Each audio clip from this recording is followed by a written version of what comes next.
মানবতা বিরোধী অপরাধে শেখ হাসিনার বিচারের রায় কাল। বিভিন্ন স্থানে বিচ্ছিন্ন নাশকতা, সড়ক অবরোধ, রাজধানীতে কড়া নিরাপত্তা।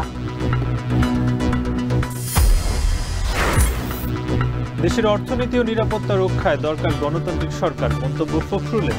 ৫ দাবিতে অনড় জামাত সহ ৮ দল। নির্বাচন সুষ্ঠু করতে সব দলের সহযোগিতা চাইলেন সিইসি।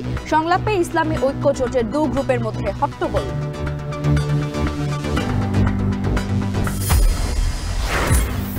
দেশি বিদেশি ঋণ বেড়ে যাওয়ায় রাজস্ব আদায়ে চাপ বেড়েছে। কর অব্যাহতি থেকে বেরিয়ে আসার ঘোষণা এনবিআর চেয়ারম্যানের।